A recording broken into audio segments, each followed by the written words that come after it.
बहुत श्रेष्ठ पारस शिवलिंग होता है। पत्थर से भी अच्छा पारस शिवलिंग को घर में रखने से बहुत लाभ मिलने वाला है। और इसमें तंत्र शिवलिंग भी होता है। और हल्दी का सिंदूर बनाओ, हल्दी का शिवलिंग बनाओ, हल्दी से शिवलिंग बना के तो कुछ भस्मी से कुछ पूजा करो, सारे शत्रु मिट जाएंगे। साधना करेंगे तभी तो शक्तियाँ प्राप्त होगी। सिर्फ भस्मी लगा के बैठने से साधना नहीं आएगा। जब साधना करते करते करते वाक सिद्धि प्राप्त हो जाती है। वाक सिद्धि का जो महसूस हमको पता चल जाता है, बिना पता चले आत्मा से बात निकलते रहते हैं। उसमें थोड़ा सा सिंदूर, अच्छा वाला सिंदूर मिला के जीभ में ओमकार लगवा दीजिए, याददाश्त बहुत अच्छा होगा। पढ़ाई में हाँ, जीभ में ओमकार लगवाना चाहिए। जो शिव जी का ओमकार लगवा दे तो माता शारदा का कृपा रहेगी, सरस्वती माता दिमाग में रहेगी, जीभ में अच्छा पढ़ाई में चलते रहेगा। देखिए, अगर जो कोई लड़का को शादी नहीं हो पा रहा है, बहुत साल से 31 साल 40 साल हो गया उसको शादी नहीं हो पा रहा है, एक तंत्र में एक सरल उपाय है। जिसको शादी नहीं हो रहा है, कहीं मंदिर में, कहीं माता रानी का मंदिर हो या घर में,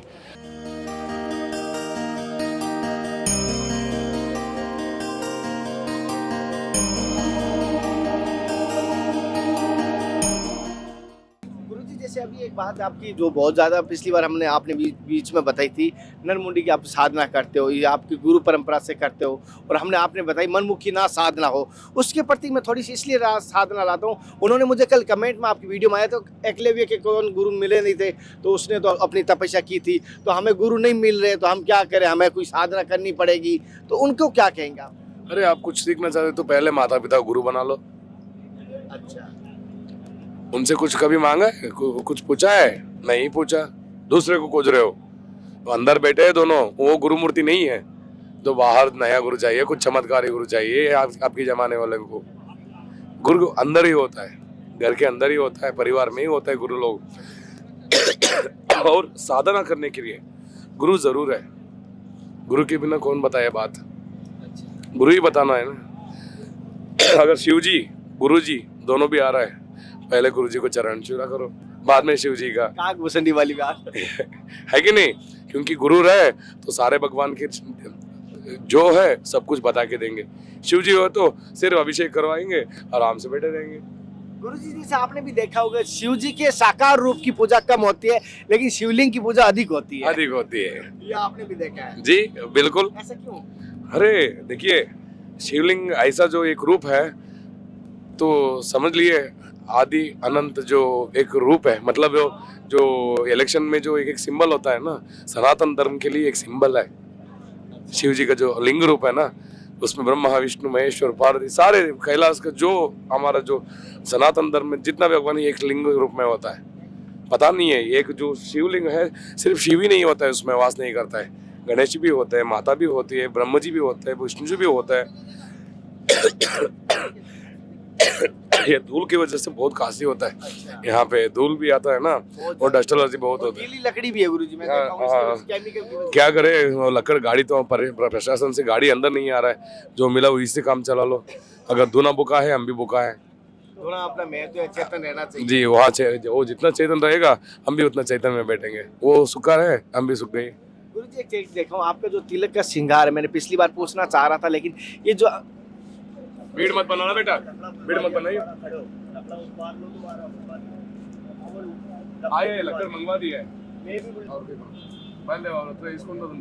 जैसे ये भाई अभी तुरंत ही देखिए, ऐसा है प्रभु जी की कृपा। अभी आप तो बात कर रहे थे, दोनों आत्मा मिल गए, प्रसन्न हो गए आत्मा हनुमान जी, तो भेज दिए एक लकड़। वो भी देखो सूखा। यही होता है सनातन धर्म का शक्ति।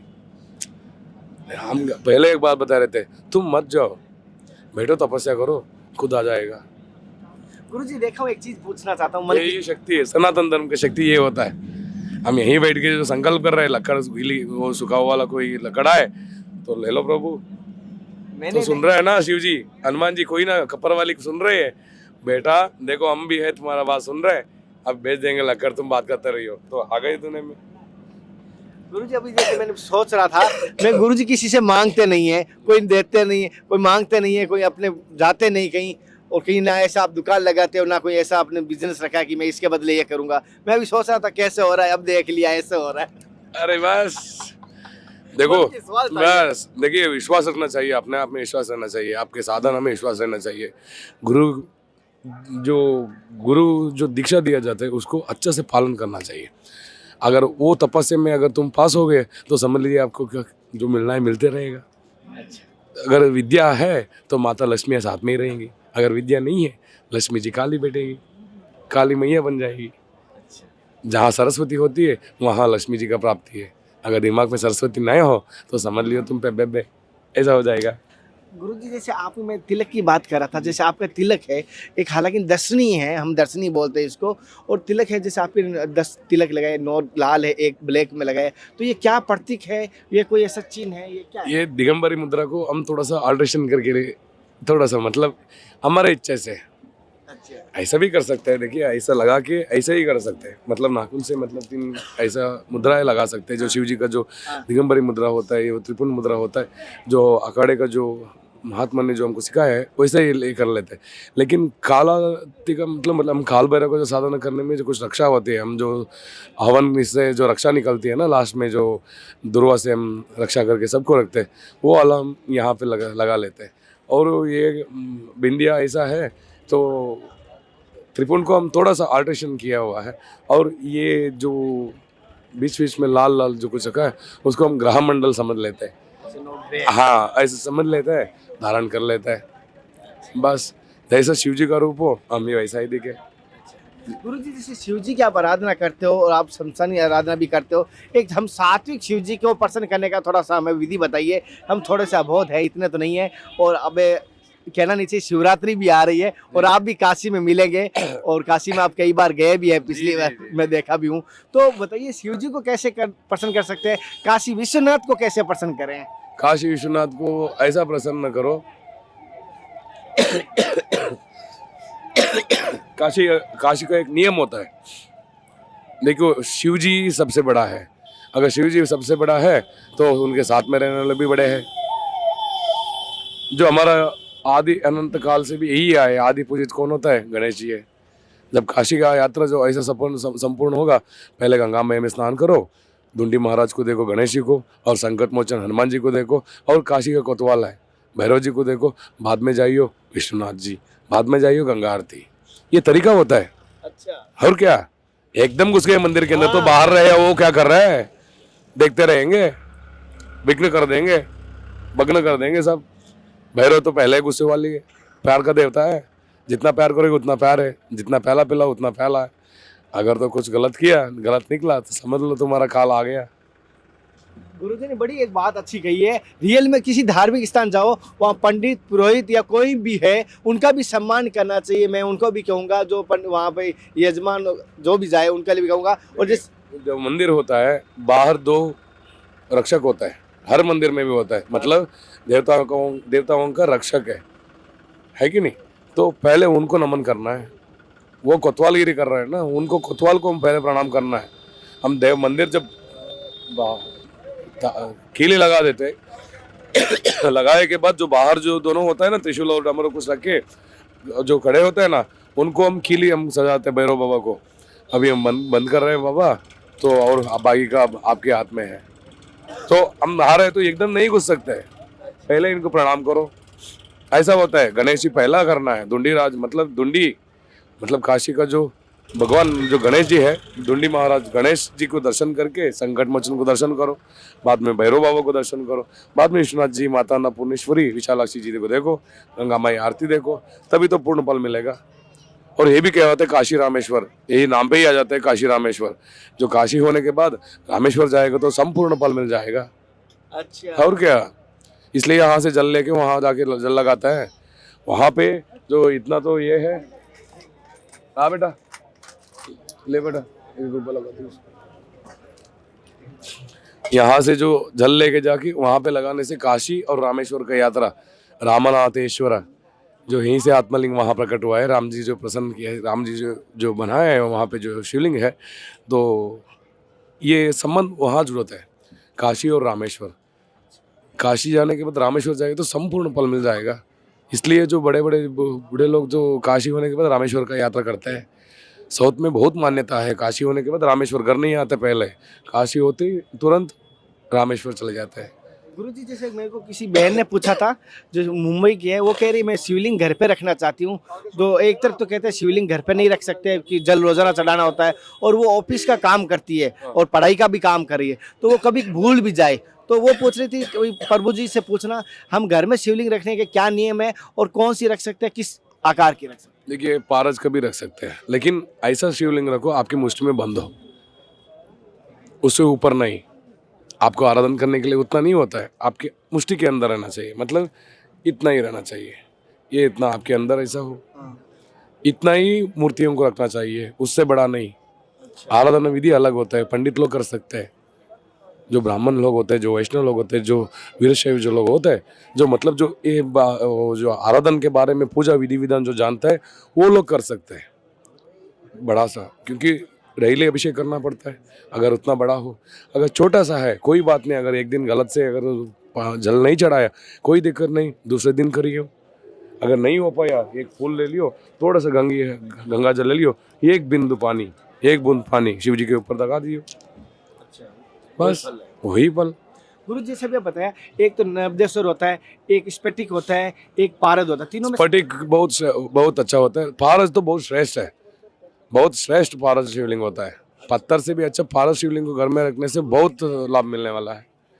और इसमें तंत्र शिवलिंग भी होता है, हल्दी में सिंदूर। अगर जो स्वास्थ्य ठीक नहीं है बेटा, अगर जो इतना स्वास्थ्य बहुत बिगड़ रहा है, तो ये काम करियो, नीम का पत्ता आदि शक्ति होती है, और गौ माता का जो ये होता है गोमूत्र और गोमय जो गोबर होता है ना, उससे शिवलिंग बना लियो, त्रिपुंड लगा दियो, नीम के पत्ते से अभिषेक करो, चढ़ाओ, तो शिव जी के ऊपर अभिषेक को भस्मी लगा के पूजा विधि विधान करके ले जाके नदी में छोड़ दीजिए, सारे बीमार निकल जाएंगे। नीम के पत्तों से, गाय के गोबर और गाय के मूत्र से बना के जी शिवलिंग को बना के, और उसमें मिट्टी मिक्स कर स्वास्थ्य प्राप्त सकता है? होगा नहीं, ओनली फॉर गोबर। ओनली गोबर। और हल्दी का सिंदूर बनाओ, हल्दी का शिवलिंग बनाओ, हल्दी से शिवलिंग बना के तो कुछ भस्मी से कुछ पूजा करो, सारे शत्रु मिट जाएंगे। गुरुजी जैसे आप इतनी सात्विक तरीके से सत्संग करते हो और अद्भुत लगती है, लेकिन आपके जैसे गुरुजी है, जैसे गुरुजी के सानिध्य हो, क्या ये गुरुजी के पास आए उससे पहले यही स्वभाव था या उस समय स्वभाव कुछ चेंज था? नहीं, उससे पहले तो मास्टर थे हम, तो वहाँ पे पढ़ाई करते थे, पढ़ाई करवाते थे, जो बच्चों को कराड़ा सिखाते थे, इसको ऐसा मारना है, इसको ऐसे गिराना है, मतलब मेंटालिटी परफेक्शन वो अलग सा था, वही परफेक्शन इसमें भी रख लिया है। ये जो आध्यात्मिक जीवन को हम एक क्लास से पढ़ के जा रहे हैं, एकदम 10वीं में नहीं गया है, LKG UKG first standard second standard ऐसा जाने में ही हम यहाँ बैठे हैं, नहीं तो एकदम SLC हो गया, अल्पज्ञानी महागर्वी।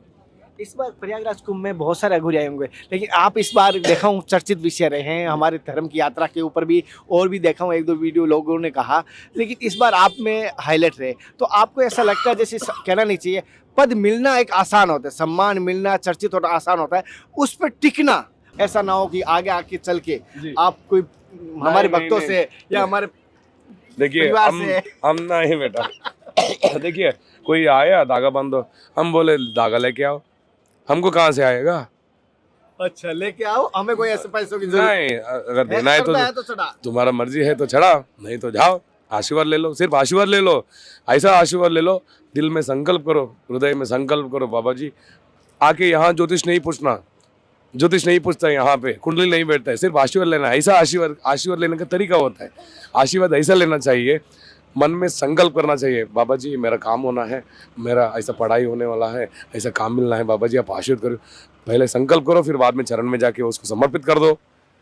हम बैठे किस लिए है, तो ऐसा ही सिद्ध हो जाएगा। पता नहीं किसी संत से क्या कैसे कैसे फल मिल जाएगा, सिर्फ दर्शन मात्र से ही बहुत फल मिल जाता है। अगर आप आशीर्वाद लेना है तो अंदर संकल्प करो, बाद में चरण छो, वही संकल्प होता है, वो दृढ़ रहेगा।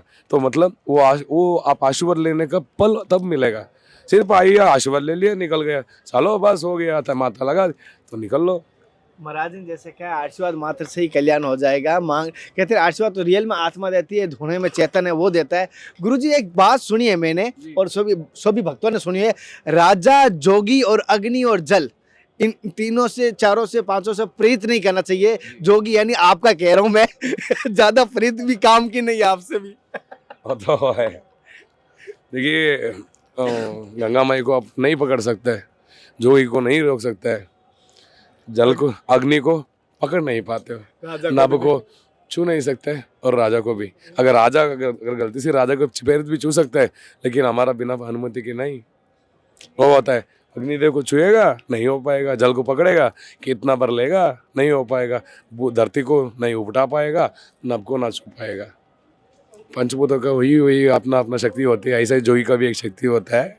वो शक्ति हम खुद प्राप्त कर लेना पड़ता है, साधना करेंगे तभी तो शक्तियाँ प्राप्त होगी। सिर्फ बस में लगा के बैठने से साधना नहीं आएगा, सिर्फ नागा कहला जाएगा। बस दीक्षा हो गया तो शिव जी का नाम ले, नमः शिवाय ओम नमः शिवाय कुछ बोल के बैठो। अगर कुछ शक्ति अपना है साधन में बैठता है, उतरना पड़ता है। जब भी उतरेगा तभी नदी का गहरा पता चलेगा। पानी में नहीं उतरे नहीं करे तो कहाँ से नहीं, जब उतरेगा तभी तो ठंड का महत्व या गर्म का महत्व तभी पता चलेगा। अगर आपको महसूस होना है ऐसा करने से आपको दर्द का महसूस हो रहा है, सिर्फ मैं ऐसा कर दिया क्या हो गया तो पता भी नहीं चल। ये परफेक्शन होना चाहिए, कुछ भी करो क्यों ना। सुबह में जो तुम बाहर जाते हो ना, वो भी आत्मा से तृप्ति से होना चाहिए। अगर वो तृप्ति से ना हो या कोई यहाँ पुर्रम डुर्रम नास्ती कुछ बोलते हो ना, ऐसा हो जाएगा, गंदे बोलेंगे, मारेंगे लोग, हट बाग ऐसा बोलेंगे। जो कुछ भी करना है आत्मा से करना है। 3 समय भी खाना नहीं खाया कोई दिक्कत नहीं, एक समय खाओ, पेट भर के खाओ, आत्मा प्रसन्न हो जाती है। अग्निदेव वहीं जटा अग्नि तो खुश हो जाता है। गुरुजी, जैसे आपके पास जो शक्ति आई है, जो पहले सबसे पहले आपको कैसे एहसास हुआ कि आपके पास ये शक्ति आ गई है जो आप इनका सामना कर सकते हो या इनकी समस्या दूर कर सकते हो, ये कैसे पता चला? जब साधना करते करते करते वाक सिद्धि प्राप्त हो जाती है। वाक सिद्धि का जो महसूस हमको पता चल जाता है, बिना पता चले आत्मा से बात निकलते रहते हैं, तो पता चल जाता है साधना चल रही है। अगर वो साधना माइनस है तो हमको ही पता चल जाता है ये नहीं होने वाला है, उनका काम नहीं बनेगा, हमारा से नहीं होने वाला है। अगर साधन में रहे हो जितना भी मुश्किल हो निकाल देंगे। अच्छा, साधना के समय अगर कोई मिल जाए तो आपको पता चल जाता है जो होने वाला है, तो आपको उसको हाँ कह दो, ना होने वाला तो आगे निकाल देते हो। जी जी जी। अच्छा, साधना करने से ही सब कुछ पता चलेगा। गुरुजी, जैसे स्टूडेंट बच्चे होते हैं जो स्कूल में पढ़ रहे हैं चाहे कॉलेज में पढ़ रहे हैं, तो एक उनका मन में रहता है हम अच्छे पढ़ाई करते हैं, अच्छी करते हैं, फिर भी हमें कोई याददाश्त नहीं रहती। बच्चों के लिए अच्छी पढ़ाई के लिए याददाश्त बढ़ाने के लिए, किसी की भी याददाश्त बढ़ाएं, चाहे बच्चे विशेष तौर पर माने जाते हैं। एक तो हमें सूर्य के भगवान का माना जाता है बच्चों के लिए, लेकिन आपकी दृष्टि से बताइए बच्चों के लिए ऐसा कोई, जैसे बहुत सारे आपने उपाय बताए, एक बच्चों की याददाश्त बढ़ाने का कोई उपाय बताइए। ऐसा कर सकते हैं, शिव जी का जो अभिषेक करता है ना, जो शहद, अच्छा वाला शहद ले लियो, माता शारदा मैया का मतलब सरस्वती माता का कुछ मंत्र जाप करके, नहीं तो पंडित जी से बोल के माता सरस्वती की नाम से शिव जी के ऊपर जो शहद चढ़ा के, माता सरस्वती के नाम से शिव जी के ऊपर शहद होता है ना, उसमें थोड़ा सा सिंदूर, अच्छा वाला सिंदूर मिला के जीभ में ओमकार लगवा दीजिए, याददाश्त बहुत अच्छा होगा पढ़ाई में। हाँ, जीभ में ओमकार लगवाना चाहिए, जो शिव जी का ओमकार लगवा दे तो माता शारदा का कृपा रहेगी, सरस्वती माता दिमाग में रहेगी, जीभ में अच्छा पढ़ाई में चलते रहेगा। ये होता है। गुरुजी, जैसे एक और बता दीजिए, जैसे कि बहुत सारे कहना नहीं चाहिए शादी नहीं हो पाती कई कारण किसी वजह से, कोई भी कारण होता है, चाहे स्त्री हो चाहे पुरुष हो। आपने देखा होगा आज के समय 35-40 साल के हो जाते शादी नहीं हो पाती, और उनकी बहुत सारी इच्छा होती है आपके पास भी लेके, तो उन्हें कोई ऐसा उपाय बताएं गुरुजी। देखिए, अगर जो कोई लड़का को शादी नहीं हो पा रहा है, बहुत साल से 30 साल 40 साल हो गया उसको शादी नहीं हो पा रहा है, एक तंत्र में एक सरल उपाय है, जो 9 छोटे छोटे बच्चियों को जो कन्या पूजा करते हैं ना, जो लड़का जिसको शादी नहीं हो रहा है, कहीं मंदिर में, कहीं माता रानी का मंदिर हो या घर में, बुलाकर 9 बच्चों को अगर जो चरण पूजा करके जो उनसे आशीर्वाद ले लेते हैं ना, शादी हो जाएगा। जैसे गुरुजी ने बताया, कन्या मैं उसको कह रहा हूँ, कन्या उसी को कहा जाता है जो 10 साल 11 साल 12 साल से छोटी है, उसके बाद कन्या नहीं बनती। फिर तो आपको सबको पता है, कहना नहीं चाहिए, मेरे को किसी संत ने बताया, जब महामारी शुरू हो जाती है वो कन्या फिर कन्या नहीं रहती, बाल कन्या उस समय अलग रूप बदल लेती है अपनी। जी जी जी जी। गुरुजी, जैसे पति पत्नी में बहुत सारे आपने हालांकि लव मैरिज कर लिया किसी की वजह से, लेकिन फिर आपसी विवाद हो जाते हैं, तो वो चाहती हैं कि हमें भी शिव परिवार की तरह रहें, हम भी राम जी के परिवार की तरह थे, तो उन्हें कौन सा उपाय करना चाहिए? पहले लव मैरिज होता है ना, वो गलत है। अच्छा, बिना परमिशन से जो माता पिता को दुख देकर शादी होता है ना, वो गलत है। अरे इतने से बच्चे, इतना पिंड थे, उतना बड़ा बना दी, तो बड़ा बनाने के बाद फर्ज तेरा निकल गई, फिर हमारा क्या हो गया बड़ा बनाने का? इतना बड़ा बनाने का तो इज्जत क्या मिला? तो भगत लो, भगत ने तो उनको क्यों उपाय बताएंगे?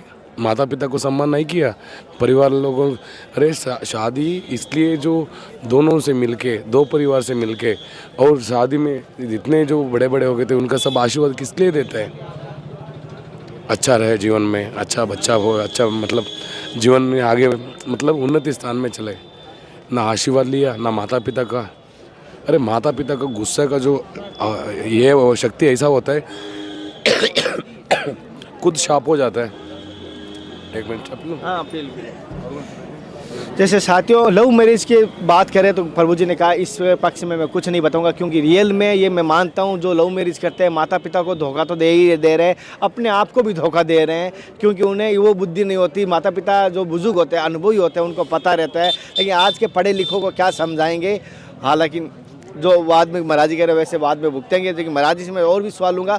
और कुछ पिछली बार महाराज जी की वीडियो में आपने जो कहा था मैं वो सवाल ले लिया। 2 सवाल जो है कि व्यापार के संबंधित मुझे किया था कुछ भाई ने, तो मुझे पता है व्यापार के संबंधित किया था कि उनकी दुकान के लिए मैं महाराज जी के चाय प्रसाद हो जाए, उसके बाद थोड़ा नहीं मैं पीता नहीं हूँ चाय, मैं पीता नहीं।